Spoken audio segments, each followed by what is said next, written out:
आगे करो, कोडोमिनेंस करो। कोई डाउट किसी को है तो पूछ सकता है इसमें। ठीक है, चलिए कोडोमिनेंस करते हैं, बड़ा मजा आएगा इसको कोडोमिनेंस को पढ़ने में।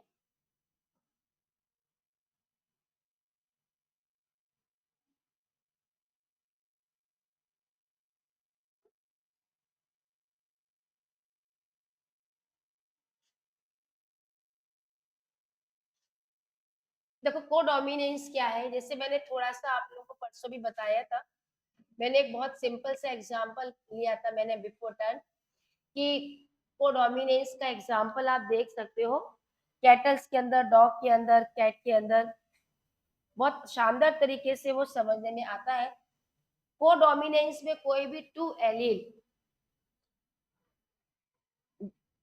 डोमिनेंट और रिसेसिव नहीं होता, दोनों ही दोनों ही डोमिनेंट है। क्योंकि अपन ने कॉन्सेप्ट को डोमिनेंस डोमिनेंस का समझ लिया, तो हम उसकी लैंग्वेज में भी इसको समझाए तो अपन ये कहेंगे कि इनके अंदर मॉडिफाइड होने के बाद भी ये नॉर्मल एंजाइम बना रहा है, और इसीलिए इसके अंदर वो कैरेक्टर हमको दिखाई दे रहा है। मतलब इनके अंदर वो मॉडिफिकेशन वैसा वाला नहीं हो रहा जो नॉर्मली हम लोग देखते हैं। ये चीज में आपको मैंने पहले भी आपको बताया था कि मेंडल से रिलेटेड नहीं है। हम लोग इनको ब्लेंडिंग थ्योरीज कहते हैं, इनको डेविएशन कहते हैं। ये कहते हैं कि मेंडल की डेथ होने के बाद, इसके बाद कुछ साइंटिस्ट ने कुछ और स्टडी की, कुछ और एग्जांपल्स को स्टडी किया, तो उन्होंने ये देखा कि मेंडल के अकॉर्डिंग वो रेशो नहीं मिल रहे। तो इसीलिए सारे की सारी चीजें जब मेंडल की नहीं होती है ना, तो इसका रेशो, इसका एग्जाम्पल, इसकी डेफिनेशन, सब कुछ बहुत डिफरेंट हो जाता है।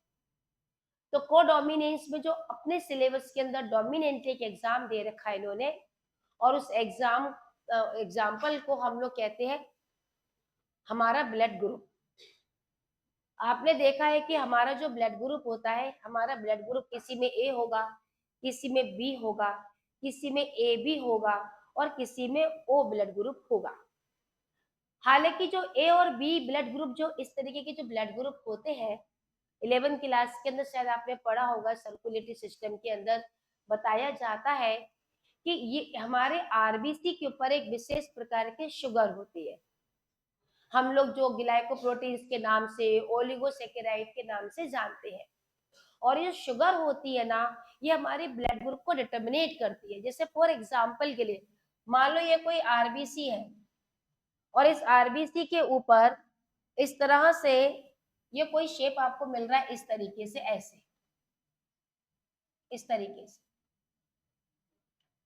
तो ऐसे ब्लड ग्रुप को हम लोग ए ब्लड ग्रुप कहते हैं, क्योंकि इसके ऊपर जो शुगर का शेप आपको मिल रहा है वो जस्ट लाइक ए।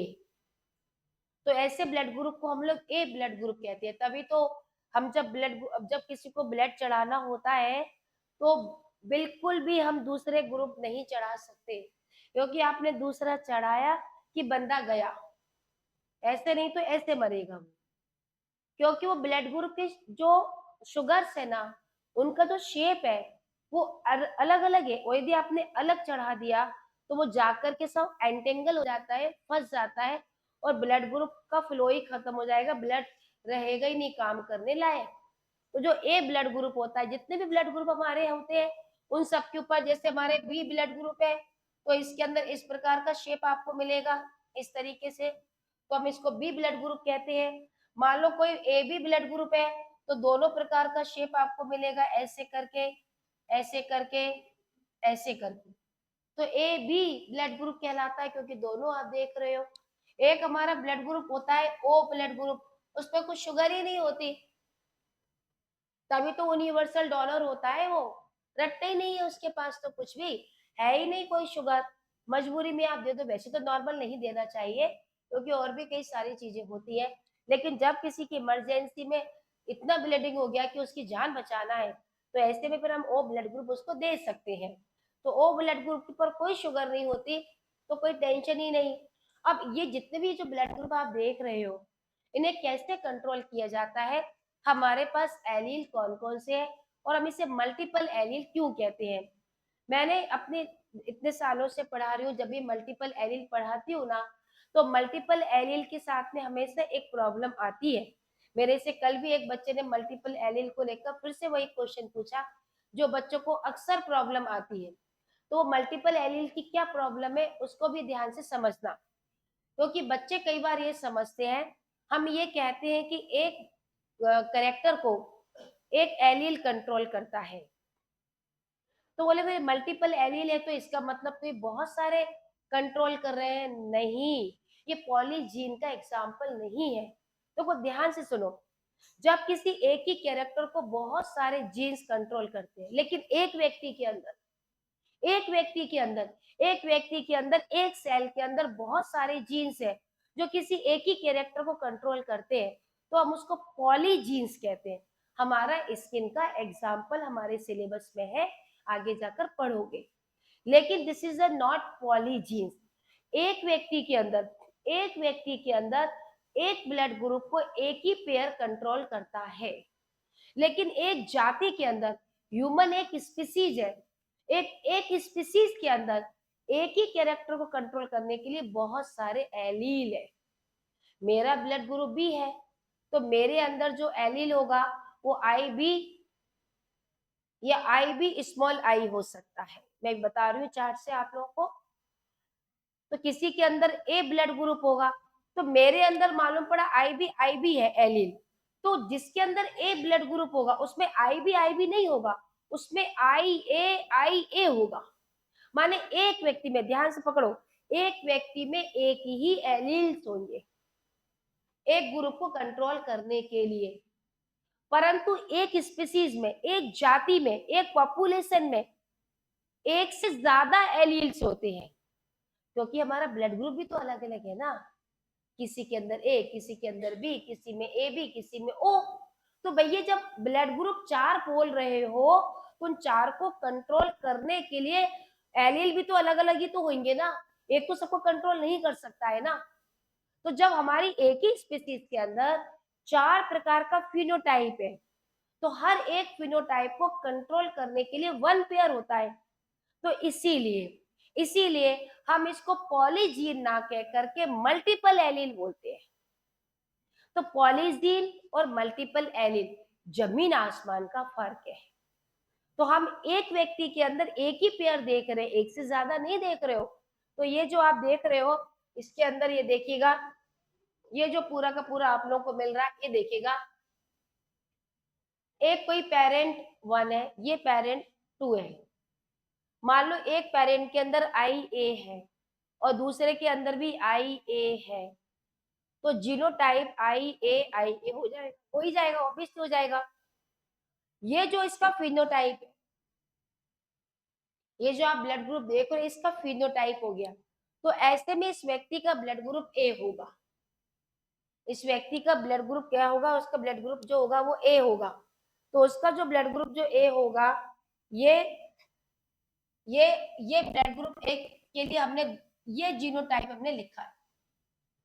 अब यदि मान लीजिए किसी का ए है और दूसरे का बी है, तो उसका जीनोटाइप ए बी हुआ, तो उसके अंदर ब्लड ग्रुप ए बी हो गया। ये कोडोमिनेंस का एग्जाम्पल है, ये कोडोमिनेंस का एग्जाम्पल है। मालूम है ये तीन चीजों का एग्जाम्पल है। अभी नीट में करीबन 4-5 साल पहले ये क्वेश्चन पूछा था कि ब्लड ग्रुप कितने का एग्जाम्पल है, कोडोमिनेंस का, मल्टीपल एलील्स का, डोमिनेंस का। उसमें आंसर दिया था 2, 3, 4 ऐसे करके दे रखा था। तो ये तीन का एग्जाम्पल है। तो कोडोमिनेंस का एग्जाम्पल बस केवल यही रहेगा, पूरा नहीं है। आपको बाय द वे ये भी कर सकते हैं कि codominance blood group example is, तो ए बी ओ ऐसे करके आपको देंगे एग्जाम्पल। तो केवल एक आपको ऑल द अबव, तभी तो गलत गलत करोगे। केवल ए बी है, क्या है नितिन, क्या हो गया, कुछ है कि प्रॉब्लम है क्या कुछ?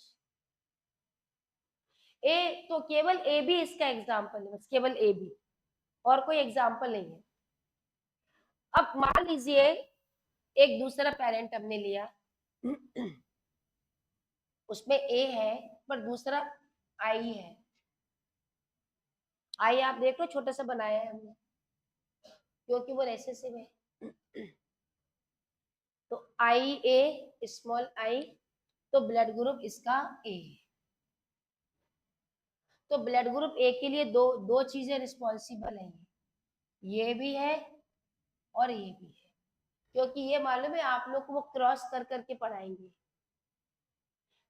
मेल एक हस्बैंड का ग्रुप ये है और वाइफ का ग्रुप ये है, तो बच्चे के अंदर कितनी पॉसिबिलिटीज है, ये क्वेश्चन बहुत आता है, बहुत ज्यादा।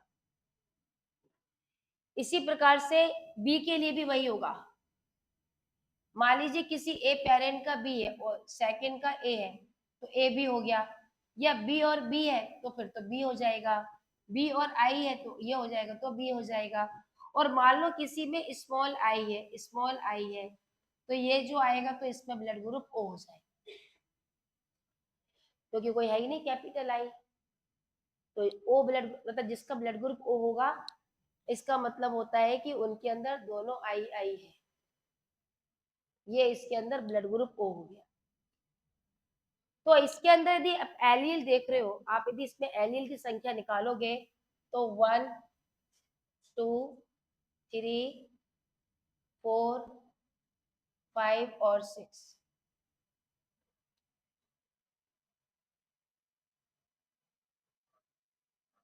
6 होते हैं।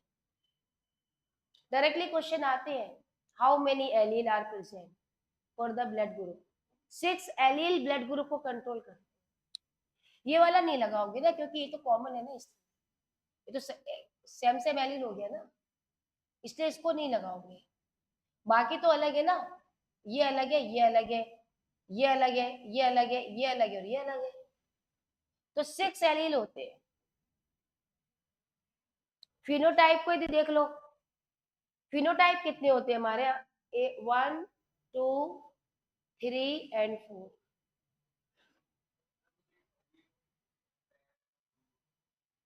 6 एलील चाहिए, पेयर की जरूरत नहीं पड़ रही ना, एलील्स बोल रहे हैं। अब इसके अंदर आप देख रहे हो कि 4 फिनोटाइप को कंट्रोल करने के लिए हमारे पास 6 एलील्स। 4 फिनोटाइप को कंट्रोल करने के लिए 6 एलील्स है हमारे पास। जब एस बोलती हूँ ना तो पेयर अंडरस्टूड होता है, तो मैं एलील्स बोल रही हूँ। अब वो लास्ट में वॉइस धीमी हो जाती है तो शायद आपको एस सुनाई नहीं आ रहा होगा, पर मैं एलील्स, क्योंकि एलील, जब एलील बोले ना तो कुछ ज्यादा ही अलग जोर देना पड़ता है, एलील्स में नहीं देना पड़ता। एलील लास्ट में एल होना चाहिए। तो नॉर्मली तो एलील्स ही बोला जाता है ना, कि ज्यादातर तो पेयर ही होते हैं, सिंगल तो बहुत ही कम होता है। तो एलील्स हमारे तो 4 फिनोटाइप के लिए हमें 6 एलील्स हमको चाहिए होती है, ठीक है। अब आप ना जो बच्चों वाला प्रॉब्लम है, कौन से बच्चे होंगे, तो आप लोग इसको निकाल सकते हैं। जैसे मान लीजिए कोई भी मेल है, कोई भी मेल है और उसके अंदर कोई भी, जैसे इसके अंदर मान लीजिए ये है और फीमेल का ब्लड ग्रुप भी है, तो सबसे पहले तो क्या करना पड़ता है हमें, इसके लिए गैमेट्स को सेपरेट करना पड़ता है। ये थोड़ा सा मैंने गलत लिख दिया, मैं इसको एक काम कर रही हूँ, बी कर देती हूँ, स्मॉल आई आएगा, आई नहीं होता ना कुछ में, तो ये हो गया। इसी प्रकार से ये और ये,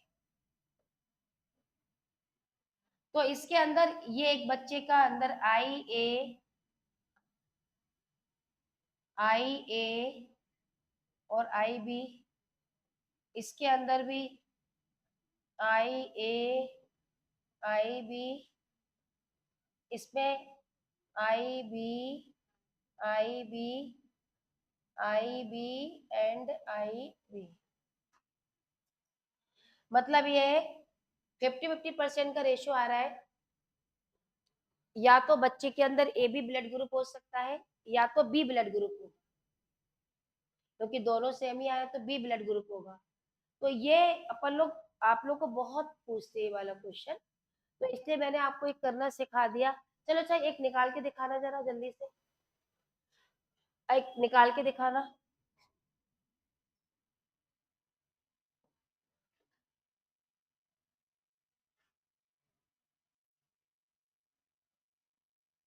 ये लिख दिए, ये मैंने जीन्स लिख दिए, दिखा। कृष्णा कॉपी में कर ले बेटा, करो करो।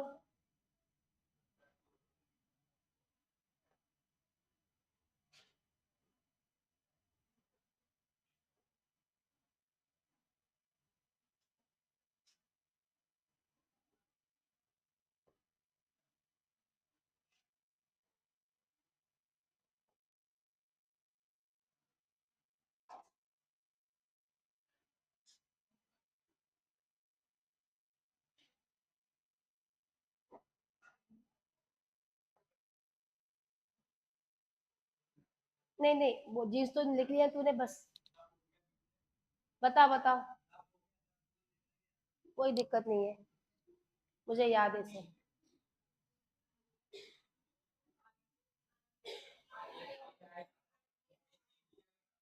एक मिनट ऐसे नहीं। सबसे पहले कौन सा ग्रुप आ रहा है?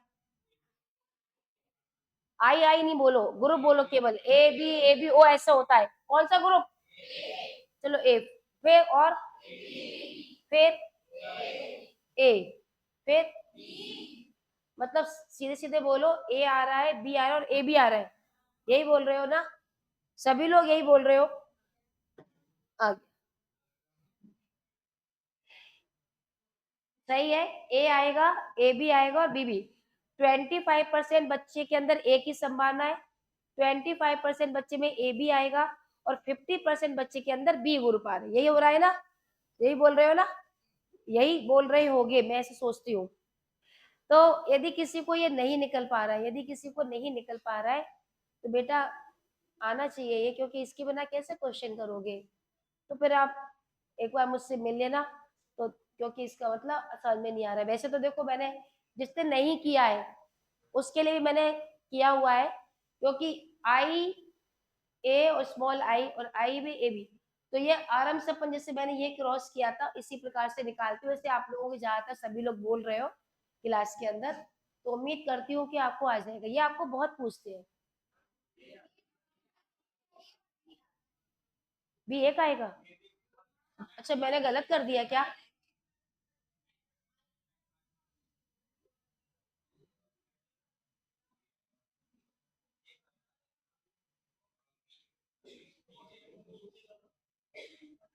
हाँ ठीक है, वो मैंने नीचे गलत लिखा है, ऊपर तो सही लिखा था।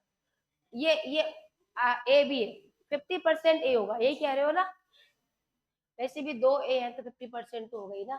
ठीक है, तो इसी तरीके से निकाला जाता है। और ये क्वेश्चन आपको बहुत पूछते हैं कि ये वाला है ये, कई बार उल्टा भी पूछते हैं, वो उल्टा थोड़ा डिफिकल्ट लगता है कि बच्चे के अंदर ये ब्लड ग्रुप है, तो पेरेंट्स का ब्लड ग्रुप क्या होगा? तो उसके अंदर दो दो संभावनाएं होती है, तो फिर वो आपको क्रॉस करके देखना पड़ेगा, या वैसे भी कर सकते हो तो बहुत अच्छी बात है। फिर वो ऑप्शन में लिखा होता है कि ये ग्रुप होगा। तो ये क्वेश्चन आप लोग को नीट के अंदर बहुत आता है ब्लड ग्रुप का, तो उम्मीद है कि आप लोग कर लोगे।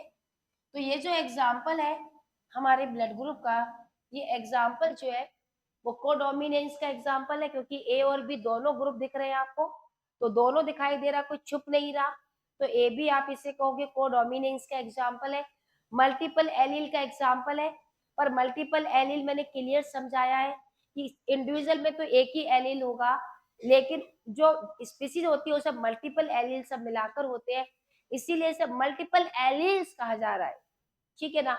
और डोमिनेंस का एग्जाम्पल क्यों बोला अपन ने?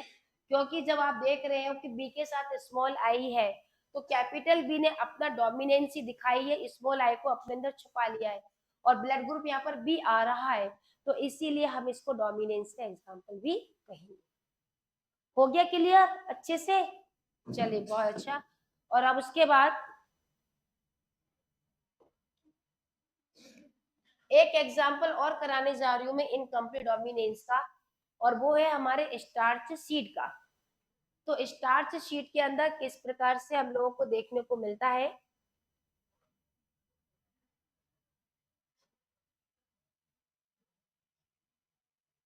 देखो मेंडल ने क्या किया था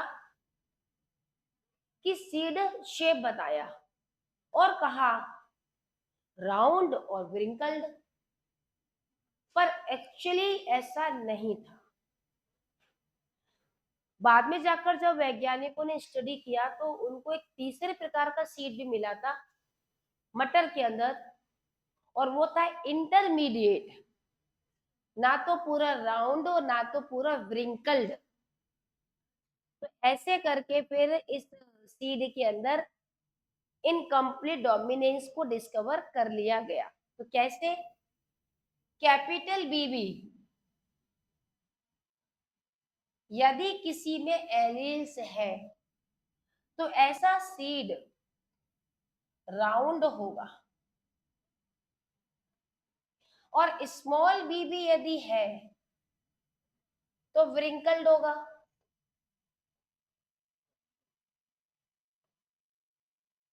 लेकिन कुछ सीड में ऐसा भी देखा गया है, जब ऐसा सीड के अंदर एलील्स होते हैं तो ऐसे सीड इंटरमीडिएट होते हैं,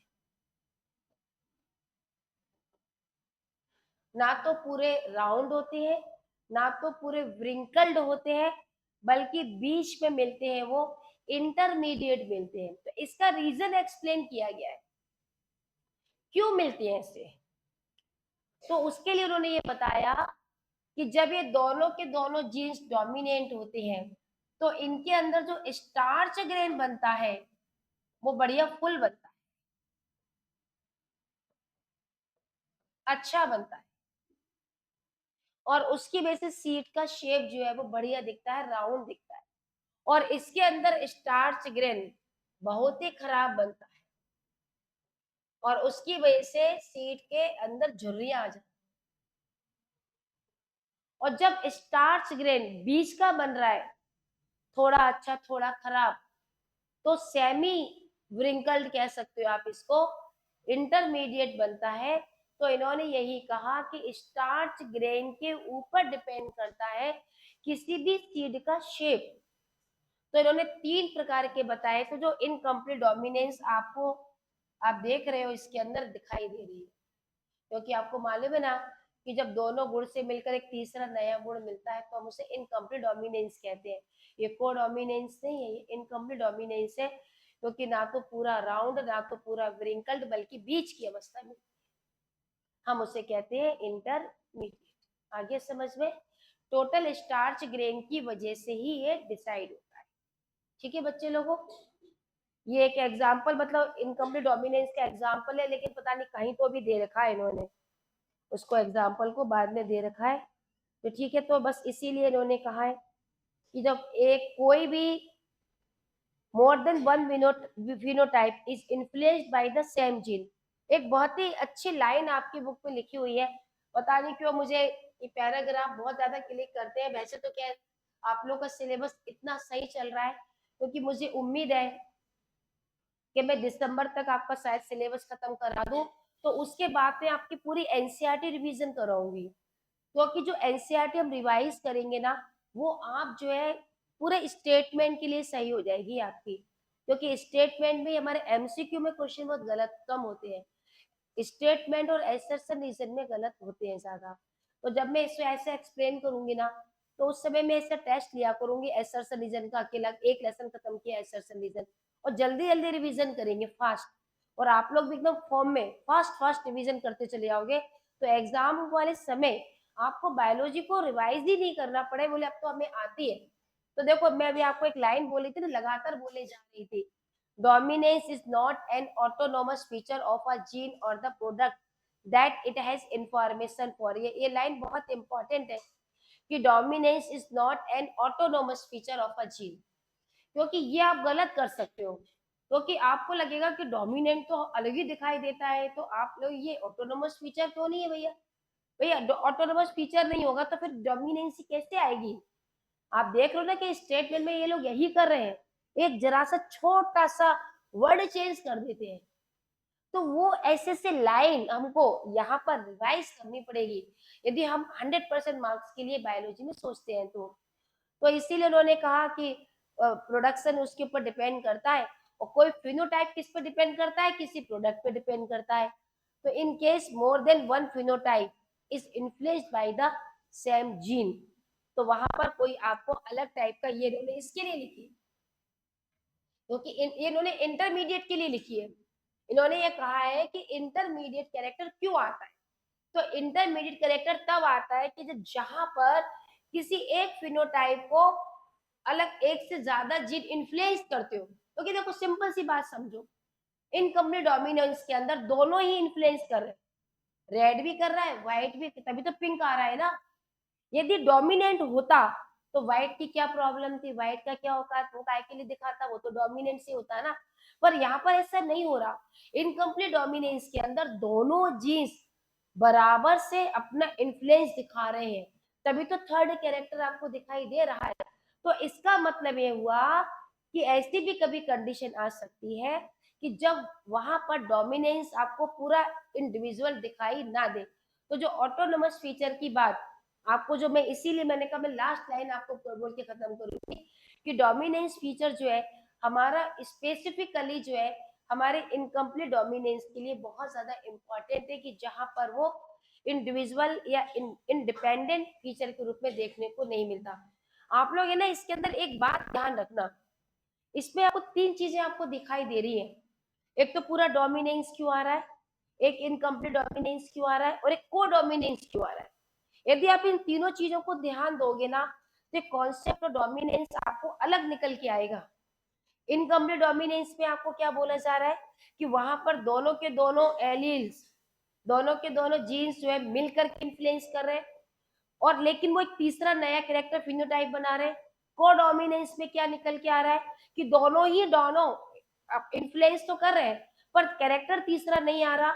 और डोमिनेंस पे आपको क्या बताया जा रहा है कि वहां पर एक जीन्स इतना डोमिनेंट है कि दूसरे के कैरेक्टर को वो छुपा रहा है। तो डोमिनेंस का जो कॉन्सेप्ट है ना, वो तीनों जगह आपका अलग अलग निकल के आ रहा है यदि आप सोचे तो। और तीनों आपको एक्सप्लेन भी कर रहे हैं, वो अच्छे से एक्सप्लेन कर रहे हैं, अपनी बुक में क्लियर बता रहे हैं यदि अपन ढंग से देखें तो। ठीक है ना, तो ये पूरा का पूरा कंप्लीट जो है हमारा वो देखने को मिलता है। चलिए अब मैं एक बहुत इंपॉर्टेंट चीज करा दूं, क्योंकि उस पर टाइम लगेगा आप लोगों का। नहीं वो तो फिर पूरा टाइम ही खा जाएगा।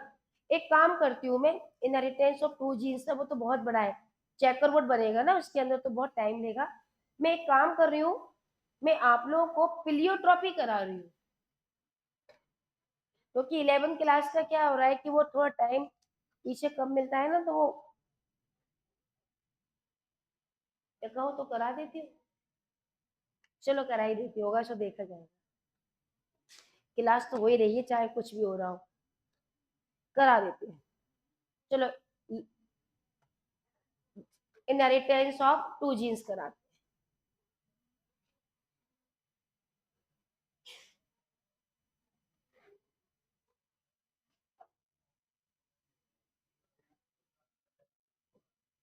Inheritance of to jeans.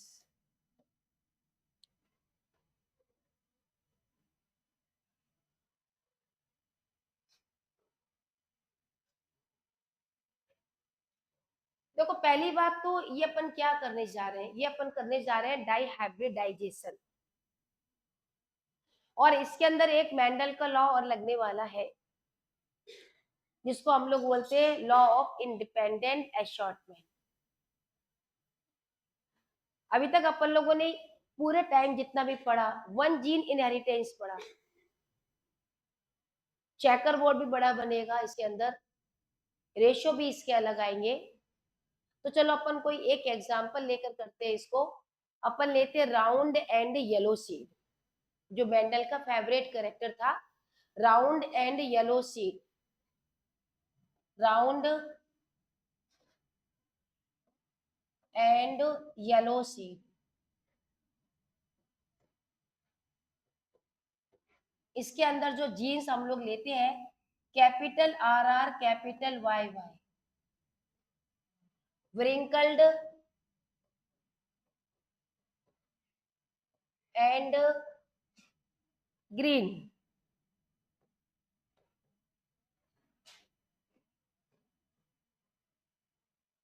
Small r r, small Y Y,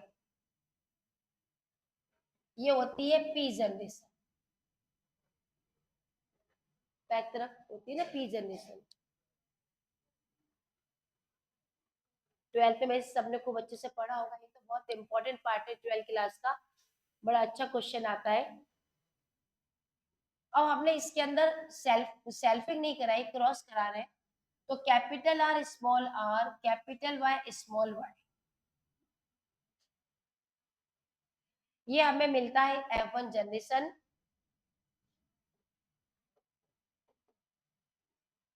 तो सारे के सारे सीड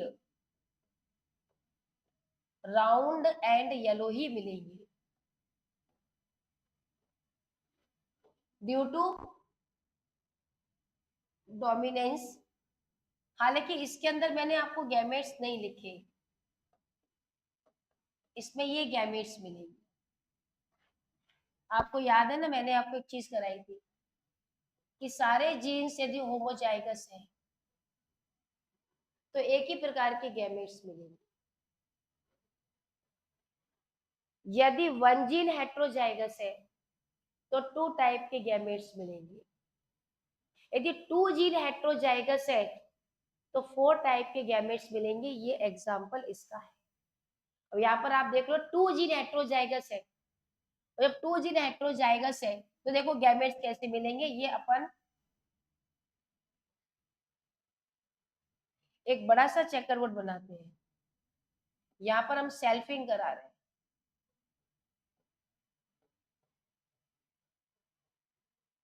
सेल्फिंग का मतलब सेल्फ पॉलिनेशन। ये चेकरबोर्ड 1 2 3 4, 1 2 3 4, ये तो मेल और फीमेल के लिए। और यहाँ जो गैमेट्स मिलेंगे, ये ये गैमेट्स अपन ऐसे लिखेंगे। अपन सेल्फिंग करा रहे हैं, इसका मतलब ये है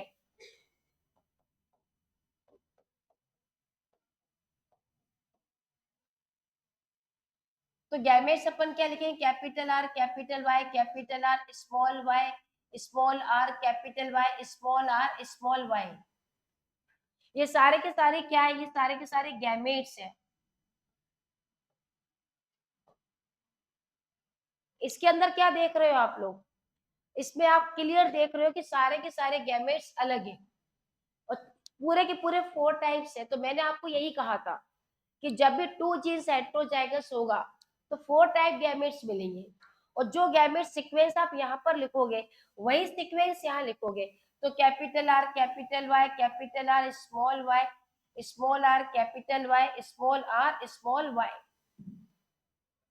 यहाँ तक तो कोई दिक्कत किसी को होगी नहीं, इजी है, पहले से सब लोग कर लेते होंगे क्योंकि ये तो बहुत इंपॉर्टेंट है, सबको आना चाहिए। अब देखो हमें क्या करना है, हमें इसका इससे क्रॉस कराना है और ये पूरे चेकरबोर्ड में आएगा। तो बहुत सरल है, कैपिटल आर कैपिटल वाई। हमेशा याद रखो कि एलियंस होते हैं तो उनको साथ साथ लिखना चाहिए, आर वाई नहीं लिखना चाहिए। उससे आप कभी कभी जल्दबाजी में क्वेश्चन गलत कर दोगे। वैसे तो खैर मैं अभी आपको ऐसा सिखाऊंगी कि एग्जाम के अंदर आपको चेकरबोर्ड बनाना नहीं पड़ेगा, आप बिना बनाए क्वेश्चन कर लोगे। तो देखो कैपिटल वाई स्मॉल वाई, ये पूरा मिला मिला के लिखना है। इसको अब इससे करेंगे, कैपिटल वाई स्मॉल वाई। अब इसका इससे करेंगे, capital Y small Y, capital R small Y, capital Y small Y, capital R small Y Y. पूरा का पूरा यही करेंगे, capital Y Y capital Y small R capital Y small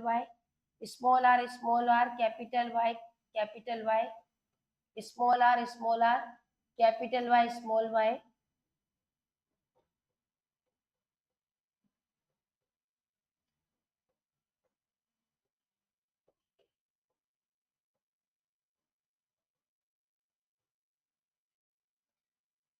ये देखो ये पूरा चेकर बोर्ड है। और हमें इसमें जो रेशियो निकालना है हमें जो इसको रेशियो निकालना है, देखो अपने को एक रेशियो मिलने वाला है 9331। ये फिनोटाइप है। इसमें आपको जो 9 मिलेंगे वो राउंड कैसे मिलेंगे, दोनों डोमिनेंट कैरेक्टर होगा ना इसलिए। 3 कौन से मिलेंगे, round and wrinkled and green.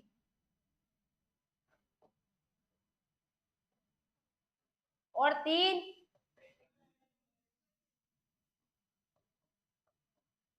Wrinkled and yellow. और जो 1 आपको मिलेगा व्रिंकल्ड एंड ग्रीन। मालूम है इसका जो रेशियो आपको 9331 निकल रहा है, क्योंकि आप 2 कैरेक्टर को लेकर क्रॉस कर रहे हो। यदि आप इसमें से भी मालूम है 1 कैरेक्टर का निकाल सकते हो, रेशियो 3:1 ही आता है इसमें। और एक बात सुनना, जो 9 की संख्या और जो 1 की संख्या है ये लिंकेज शो कर रही है, क्योंकि देखो 9 में क्या लिखते हो, राउंड एंड येलो जो एक पेरेंट्स के समान है, और 1 क्या लिख रहे हो, व्रिंकल्ड एंड ग्रीन जो एक पेरेंट्स के समान है। तो ये 9 और जो 1 है ना ये लिंकेज है, मतलब सेम टू सेम जीन्स आ गए। और ये दोनों क्रॉस हो रहा है, एक कैरेक्टर इसका एक इसका, इसे बोलते हैं क्रॉसिंग ओवर। तो आउट ऑफ 16 जो 6 है वो क्रॉसिंग ओवर है, और जो 10 है वो लिंकेज। ये बात मैंने इसलिए बताई है क्योंकि आगे जाकर के अभी आप देखना, आप लोग जब लिंकेज और क्रॉसिंग ओवर पढ़ोगे ना, तो वहां पर फिर यही दिक्कत आती है कि समझ में नहीं आता कौन सा क्या है। तो इसलिए मैंने थोड़ा सा आपको बताया, बाकी डिटेल तो अपन बाद में जाके करेंगे। अब देखना है 9331 का कैसे आया। हो सकता है कि आप लोगों में से कुछ बच्चों को भी ये नहीं समझ में आया हो कि 9331 कैसे आया। जिनको नहीं समझ में आया वो और ज्यादा ध्यान देना, जहां पर कैपिटल आर और कैपिटल वाई, बेस सुन लो बेस सुन लो, कैपिटल आर और कैपिटल वाई दोनों जीन्स है, तो वहां पर आपको राउंड एंड येलो मिलेगा। अब चाहे वो 4 हो, 3 हो, या मिनिमम 2 तो रहेंगे ही, मिनिमम 2 तो रहेगा ही ना। तो 2 हो, 3 हो, फिर या तो 4 हो, तो वो कैसा मिलेगा आपको, राउंड एंड येलो मिलेगा। तो हम काउंट करते हैं, देखिए जरा कौन कौन से राउंड एंड येलो है। और चूंकि उसकी संख्या मैंने आपको पहले से ही बता दी 9, तो देखो 1, ये आएगा क्या, ये वाला, ये ये ये ये ये आएगा, ये वाला, ये ये दोनों, ये आएगा। चलो 9 ही आ गया, किस्सा खत्म। अब अपन लोग देखते हैं राउंड एंड ग्रीन। तो राउंड और ग्रीन के अंदर जो जीन्स आएंगे वो जीन्स ऐसे आएगा, आर एंड जी। अरे यार क्या हो गया, small Y, small Y, R and small Y जिसमें भी होगा वो राउंड एंड ग्रीन होगा। तो देखो एक तो ये हो जाएगा, ये होगा, ये वाला, ये ये ये देख लो 1 2 3 हो गया। ये वाले में आप देख रहे हो स्मॉल आ रहा है, कैपिटल वाई है, तो राउंड एंड नहीं व्रिंकल्ड एंड येलो होगा 1 2 और ये 3। और ये जो तो आप देख ही रहे हो एक ही है ये। तो ये 9331 का रेशो आपको ऐसे मिल गया। लेकिन इसके अंदर जीनोटाइप कितना आएगा, अब जीनोटाइप कैसे निकालोगे, जितने प्रकार की जीन्स है वो इसका जीनोटाइप है। मैं ऐसे यदि बता दूं तो 1 2 का 4 है इसमें। 1 2 का 4 क्या मतलब हुआ कि 1 4 2 4 और 4 1 टाइम। इसके अंदर जो 1 1 1 आएगा 4 टाइम आएगा, 2 2 2 आएगा 4 टाइम आएगा, जो 4 होगा वो 1 टाइम आएगा। 1 2 का 4 है। लेकिन अपन ऐसे नहीं मानते, क्योंकि तो सबसे ज्यादा क्वेश्चन इसी के ऊपर आते हैं। देखो ये वाला जो आप देख रहे हो, ये वाला इस पूरे चेकरबोर्ड में बताओ कुल कितनी बार आया है, चलिए आपने बोला तो मैंने लिख दिया 1। ये कितनी बार आया है? कौन कौन से, कहां पर है दूसरा? सेकंड और फिफ्थ। हाँ, सेकंड और फिफ्थ आएगा, 2 है।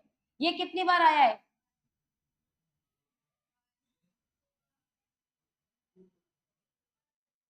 2 टाइम। कहाँ कहाँ है?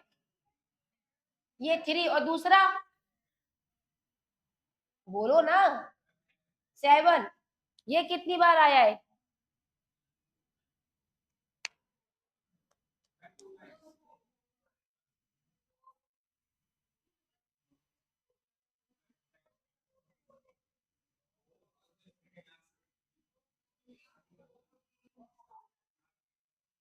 4 टाइम्स।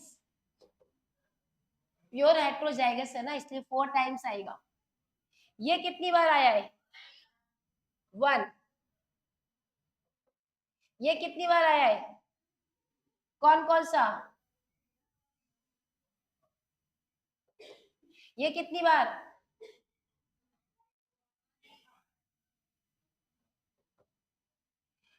और फिर ये बचा है ना अकेला।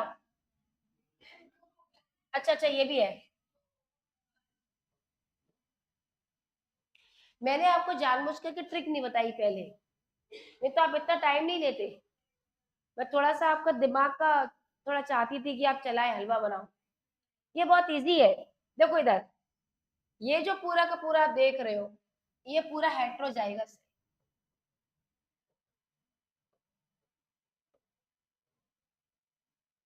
जिनकी संख्या 4 होती है।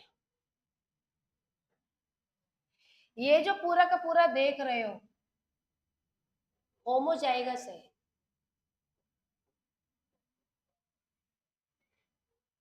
जिनकी संख्या 4 होती है, लेकिन इसको 4 एक साथ नहीं लिख सकते।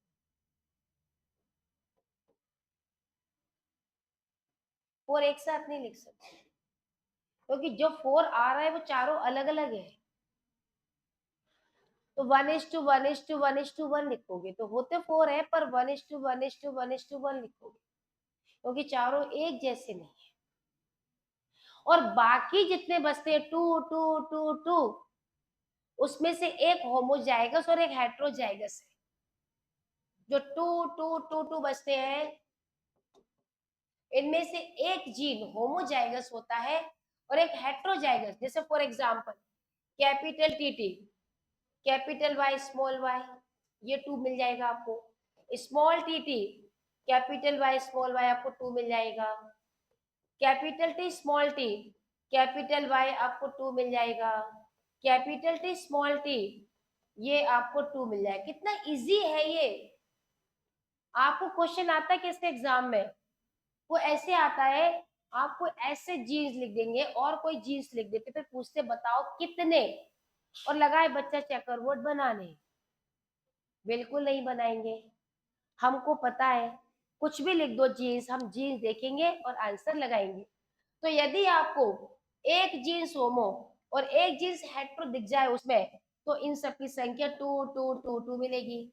यदि आपको ऐसा मिल जाए capital T, capital Y Y, small T, capital Y Y, capital T, small Y Y, small t, small Y y, इन सब की संख्या 1 होती है। मतलब टोटल मिला के 4 होते हैं, टोटल मिलाकर के 4 होते हैं, लेकिन 1 1 1 एंड 1। मतलब आपको कोई चीज आपको दे रहे हैं, कुछ तो लिखेंगे ना वो, फिर आपसे रेशियो पूछेंगे, तो क्यों बनाएंगे हम चेकर बोर्ड। और एक अपने पास कौन सा है, capital R, capital Y small Y, इनकी संख्या 4 होती है। ये पूरा देखो, ये पूरा हेट्रोजाइगस है, ये देखो पूरा होमोजाइगस है। एक आपको डोमिनेंट मिलेगा, एक आपको रेसेसिव मिलेगा, एक आपको डोमिनेंट मिलेगा, एक आपको रेसेसिव मिलेगा। तो इसके अंदर जो आपको देखने को मिल रहा है ना, वो इस प्रकार से ही आप लोगों को देखने को मिलेगा। तो ये पूरा का पूरा जो है आप लोगों का कंप्लीट जो इस प्रकार से देखने को मिलता है।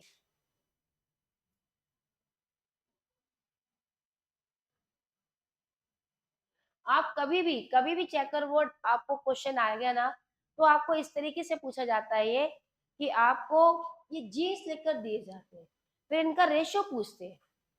कुल मिलाकर टोटल संख्या कितनी है? 16। देखो इसके अंदर जो क्वेश्चन को ढूंढना है, अब उसको समझो। टोटल ऑफ स्प्रिंग्स कितने मिल रहे हैं आपको? 16 मिल रहे हैं। आपको 16 मिल रहे हैं, 16 मिल रहे हैं, 16 मिल रहे हैं। लेकिन इसमें जीनोटाइप कितना मिल रहा है? जीनोटाइप मिलता है आपको 9। टोटल 9 मिल रहा है, 1 2 3 4 5 6 7 8 9। टोटल जीनोटाइप आपको मिलता है 9 टाइप मिल रहा है। फिनोटाइप कितना मिलता है? 4 टाइप। फिनोटाइप आपको मिल रहा है 4 टाइप, और जीनोटाइप आपको मिलता है 9 टाइप। 9 टाइप मिल रहा है, टाइप मतलब कितने प्रकार के आपको मिल रहे हैं। तो जीनोटाइप 9 मिलेगा, फिनोटाइप 4 मिलेगा आपको, और टोटल संख्या 16 ऑफ स्प्रिंग्स मिलती है। इसके अंदर क्वेश्चन मालूम है कैसे पूछते हैं आपको? जैसे सपोज आपको उन्होंने ऐसे पूछा, capital R capital R capital Y small Y, ये अब उन्होंने 1/8, अब क्वेश्चन ध्यान से सुनना, 1/16, 1/4, 1/2, ऐसे करके क्वेश्चन पूछते। तो ये तो आपको पूरे में एक ही मिलता है ना, तो आंसर क्या आएगा? 1/16। आउट ऑफ 16 में से कितना है? ये 1 है। एक और क्वेश्चन मालूम बहुत इंटरेस्टिंग पूछते हैं ये लोग, ऐसे पूछते हैं, कैपिटल आर, ये मैं आपसे भी पूछती हूँ, कैपिटल आर, एक मिनट रुकना। अच्छा ये वाले जीन से ऑप्शन इसके यही है पूरे, बताओ आंसर। ये वाला जीन है, आपसे क्वेश्चन पूछ रही हो कि ये वाला जीन है, और ऑप्शन आपको ये दिए जा रहे हैं, इसमें आंसर कौन सा होगा?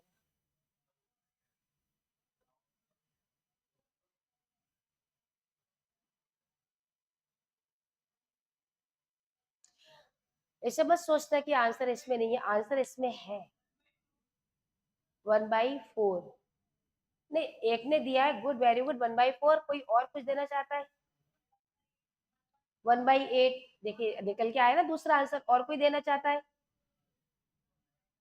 कितने लोग 1/8 है? अच्छा, कितने लोग 1/4 है? Okay, answer is the 1/8। बाकी तो किसी में नहीं थे, ना 4 में थे ना 8 में थे, उन्होंने कहा नहीं हमें नहीं देने ही नहीं है, मन नहीं है हमारा। हाँ, 1/8 इसका आंसर है। क्यों?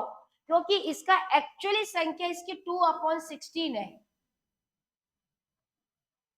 2 निकलते हैं ना, ये मैंने अभी बताया ना, ये देखा है। टोटल कितने निकलते हैं ये?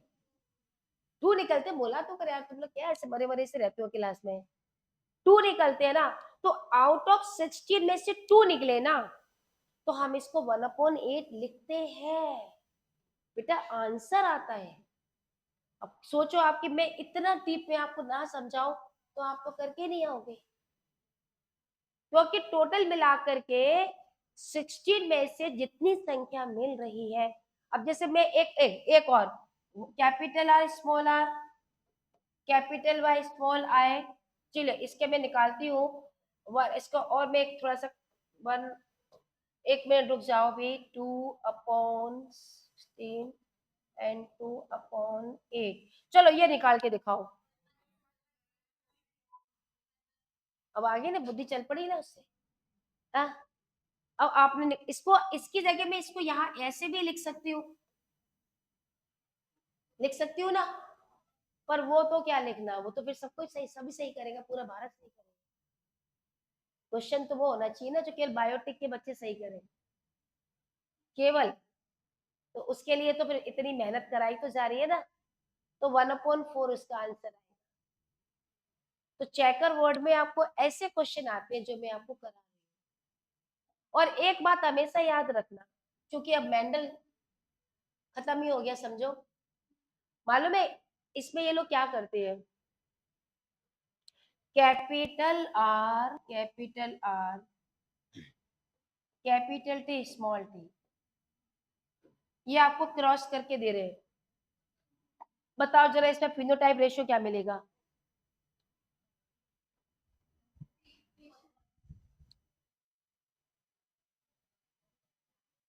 केवल एक या दो ने आंसर दिया है, बाकी सब क्या कह रहे हो? जरूर थोड़ी सही हो। बताओ बताओ। अब तो डाई हैबिट ही पढ़ा दिया है मैंने। मोनोहाइब्रिड पढ़ा दिया मैंने, टेस्ट क्रॉस ही पढ़ा दिया मैंने। अब तो बताओ।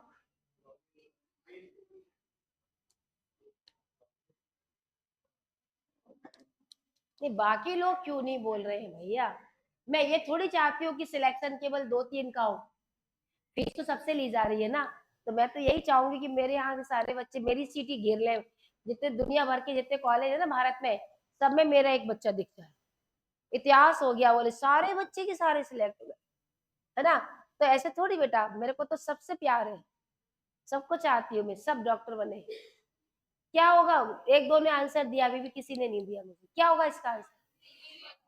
क्यों होगा? पर लेके तो दो जीन्स है ना इसमें। ये वो लिखवाया नहीं था, वन जीन इन हेट्रोजाइगस। ये वही तो बात है।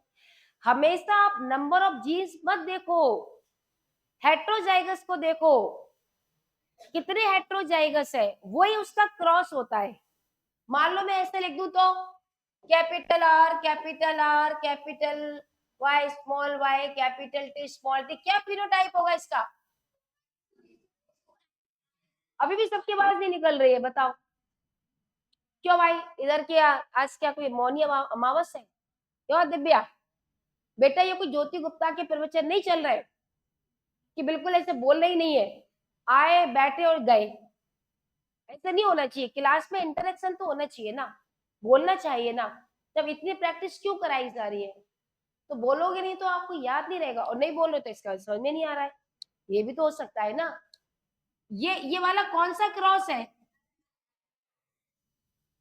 जब डाइहाइब्रिड है ना तो रेशियो 9:3:1 ही तो होगा ना। अच्छा चलो एक बात तो बताओ, चलो एक कैपिटल टी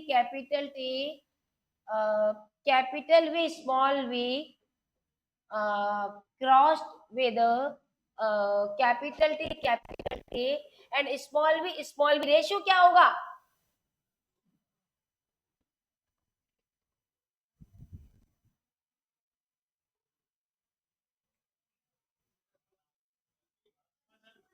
स्मॉल वी भी है बेटा।